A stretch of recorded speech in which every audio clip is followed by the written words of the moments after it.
Otep, bien-aimés frères et sœurs, vous connaîtrez la vérité et la vérité vous affranchira. Ça, c'est pas moi qui le dis, c'est la Bible qui le dit. Mais moi, je vous dis mieux.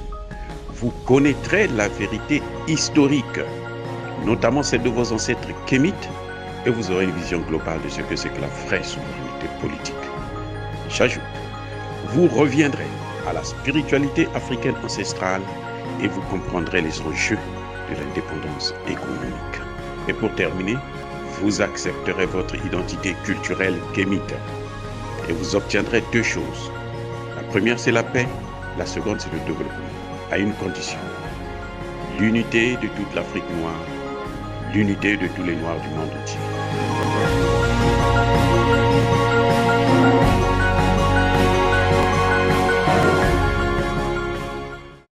Otep à tous, bienvenue sur la chaîne des panafricanistes par essence, par conviction et par excellence. Celle des citoyens kémites par nécessité et obligation de combat. Nous sommes une chaîne qui n'est guidée que par nos ancêtres, et rien que par les ancêtres qui appartiennent à l'égrégore du monde noir. Par conséquent, nous ne croyons en aucun Dieu venu de l'étranger.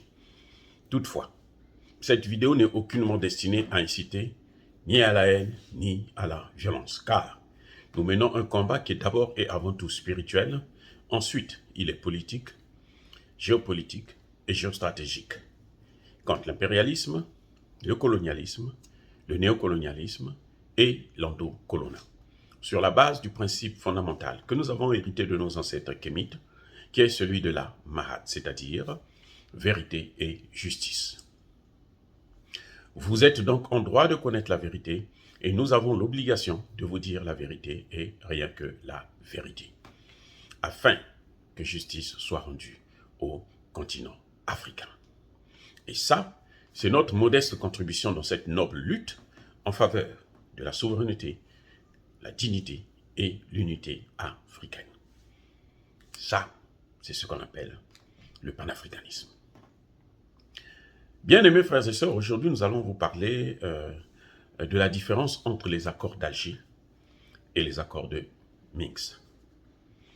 Les accords d'Alger, ce sont les accords qui ont été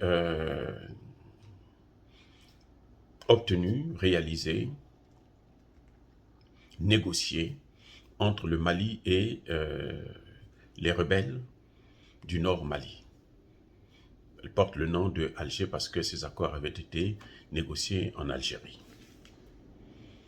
Les accords de Minsk, par contre, ce sont des accords qui ont entre la Russie, plutôt entre l'Ukraine et les pays comme Donetsk et Lugansk, des pays séparatistes qui demandaient une certaine autonomie. Oui, c'est deux choses différentes. En ce qui concerne les accords de Minsk, ce qui se passe, c'est que la partie séparatiste a été soutenue par la Russie et l'Ukraine a été soutenue par l'Allemagne et la France, notamment, parce que ce sont eux qui ont été les deux témoins, les deux parrains de ces accords. Et après la signature de cet accord, ils l'ont amené aux Nations Unies, où la France, qui est membre permanent du Conseil de sécurité, a fait voter une loi, une résolution qui soutenait justement ces accords. Contrairement aux accords du Mali, parce que les accords d'Alger sont des accords qui ont été obtenus avec un gouvernement de transition mis en place par la France. Ce n'est pas un gouvernement légitime malien, non, c'est un gouvernement que la France avait mis en place. Parce que les accords d'Alger, c'est la direction, c'est la France qui a donné les directives. Comme on l'a vu lorsque la CEDEAO a pris des sanctions contre le Mali, c'est la France qui avait décidé. Parce que la France a toujours géré ce pays. Voilà la grande différence. Et ces accords n'avaient jamais été validés par l'Organisation des Nations Unies. Même pas par l'Union africaine. Il n'y a jamais eu une résolution de l'Union africaine qui dit que nous respectons, nous devons faire respecter ces accords. Il n'y en a pas. Donc, et on voit la France aujourd'hui, même la résolution qui portait le renouvellement du mandat de la mission, la MINUSMA, ils font allusion à ces accords-là, comme si c'était des accords que les Nations Unies avaient parrainés. Non, ça, ce sont des accords entre deux belligérants qui n'engagent que les deux belligérants. Ça n'engage pas les Nations Unies, ça n'engage pas l'Union africaine. Et la France n'avait pas le droit d'amener ça au niveau des Nations Unies, dans les résolutions qui concernent, comment dirais-je, le renouvellement du mandat de la MINUSMA. Et la France passe par ces accords-là d'Alger pour demander au gouvernement malien de ne pas négocier avec les belligérants. Vous voyez ce qui se passe. Elle dit, vous ne négociez pas avec les belligérants parce que si vous négociez entre vous, ben la France va être écartée et la France ne va plus maîtriser la situation.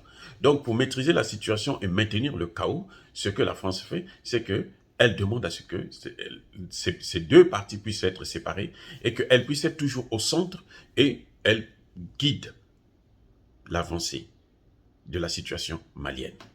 Et ces accords étaient très injustes d'ailleurs, parce que ces accords demandaient à ce que on donne toute la partie nord aux séparatistes et que le Mali, dont la population est concentrée dans la petite partie du sud, parce que le Mali, c'est d'abord le nord du Mali. C'est là où il y a beaucoup plus d'espace. Mais là où il y a beaucoup plus de population, c'est dans le sud. On dit qu'il faut partager le nombre des militaires, le nombre des administrateurs, ainsi de suite. Oh, ça ne se fait pas comme ça dans un État. Ce pays a toujours été gouverné avec plusieurs ethnies. Et ces ethnies se sont toujours entendues. C'est la France qui tire toujours les ficelles pour pouvoir créer un différend entre les deux parties afin qu'elles soient là comme étant le maître. Alors qu'en ce qui concerne les accords de Minsk, la France est parrain, l'Allemagne est parrain, et l'Ukraine a refusé d'appliquer ces accords. La France et l'Allemagne n'ont pas demandé, obligé à l'Ukraine de respecter ces accords. Pendant près de 8 ans, ils ont fermé leur bouche jusqu'à ce que la guerre éclate. Et aujourd'hui là même, ces deux pays, la France et l'Allemagne, ne disent pas que non, mais il y a une base de négociation, de discussion, on va sur cette base-là, puisque ces accords reconnaissaient l'autonomie de ces deux États, et puis ces accords reconnaissaient aussi la Crimée comme faisant partie intégrante de la Russie. Donc là, eux, ils ne sont plus, ils ne veulent plus se mêler. Ils ferment les yeux, parce que il fallait pousser l'Ukraine à faire la guerre. L'Ukraine a fait la guerre dans le Donbass, dans le sud, dans l'est plutôt du territoire, contre ces deux États séparatistes, sans que aucun État au monde ne puisse intervenir. Aucun État au monde ne puisse dire un seul mot à l'Ukraine. Pendant 8 ans. Des bombardements intenses. Voilà ce qui se passe exactement. Donc, on ne peut pas comparer les accords de Minsk avec les accords d'Alger. Parce que les accords d'Alger ou l'accord d'Alger, ce n'est pas la même chose. L'accord d'Alger, c'est la France qui a imposé un agenda. C'est la France qui a imposé une ligne de conduite à suivre. C'est la France qui a imposé sa vision, qui est celle de séparer, de diviser le Mali, parce qu'elle trouve que le Mali est trop grand. Effectivement, le Mali fait 2 fois plus que la France. Donc, pour elle, visiblement, il faut diviser. Et la partie qu'elle donne aux séparatistes, qu'elle contrôle, bien sûr, parce qu'elle contrôle, elle a la même mise sur ces séparatistes, c'est la partie où il y a beaucoup de réserves de matières premières. Comme ça, la France pourra être le seul exploitant, le propriétaire, comme elle l'a toujours fait en Afrique. Mais ça, c'est fini. Voilà, donc quand vous entendez parler des accords d'Alger, ne vous dites pas que ce sont des choses, en fait, avec le gouvernement Assimi Goïta, si j'étais Assimi Goïta, ces accords devaient être caducs. C'est-à-dire qu'on devrait repartir sur une nouvelle base et négocier au Mali, entre les Maliens, sans la présence d'un occidental. C'est-à-dire que chaque fois, et c'est ça la force de la France, chaque fois qu'il y a une situation en Afrique, notamment en Afrique francophone, elle veut toujours être le parrain de cette résolution. Alors que quand on regarde très bien dans le fond, c'est elle qui tire les ficelles. Donc, voyez-vous, la France a toujours pris la paternité de toutes les situations qu'il y a en Afrique. Dès qu'il y a un problème qui se déclenche, elle vient, elle fait des propositions, elle prend la direction, elle prend les commandes. C'est maintenant elle qui veut gérer la situation. Et elle n'a jamais résolu un seul problème en Afrique. C'est pour ça que vous voyez le sous-développement. Le sous-développement africain, c'est d'abord à cause des ingérences. Ce n'est même pas à cause de la limitation, la délimitation des mandats. Non. Le problème africain, c'est d'abord à cause de ces ingérences. On n'a jamais invité la France à venir régler nos problèmes. Mais la France s'auto-invite à venir régler le problème. Comme elle a le droit de veto, donc elle va aux Nations Unies et elle donne des directives et les Nations Unies suivent. Voyez, c'est ce qui ne devrait plus se faire à partir de maintenant. Il faut que les États africains puissent prendre leurs responsabilités. Toute situation. Vous savez, quand vous avez un problème avec votre femme, le voisin qui vient pour régler, parfois il a envie de votre femme. Ou la voisine qui vient pour régler, parfois c'est elle qui sort avec votre mari. Donc, évitons en Afrique de faire recours, de laisser la France s'immiscer dans nos affaires et suivre les directives. Même si c'est vrai que quand la France s'immisce, le Conseil de sécurité a tendance à suivre ce que dit la France. Mais je crois que maintenant, et le Conseil de sécurité et les pays africains ont vu que la France n'a jamais apporté aucune solution en Afrique. Au contraire, la France est le problème. Elle n'est pas la solution, elle est le problème. C'est elle qui pose les plus grands problèmes, les plus grandes difficultés du sous-développement et même en ce qui concerne la présence le maintien des dictateurs au pouvoir en Afrique. C'est d'abord la France qui est toujours derrière. Il faut maintenant que les pays africains puissent prendre leurs responsabilités, puissent se dégager de cette tutelle française. Nous n'avons rien à voir avec la France et la France n'a rien à voir chez nous. Nous ne devons rien à la France. C'est la France qui doit beaucoup de choses à l'Afrique et notamment en ce qui concerne cette monnaie nazie qu'on appelle le CFA. Oui, bien aimés frères et sœurs, dire cela, c'est inciter à la haine ou à la violence. Non.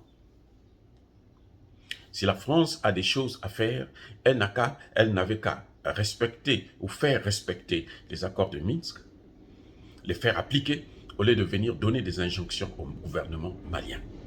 Que ce soit clair et net. Yaba Kolerve, Ya Malembe. Soyez bénis par le Dieu de Kémit. J'ai dit et j'assume.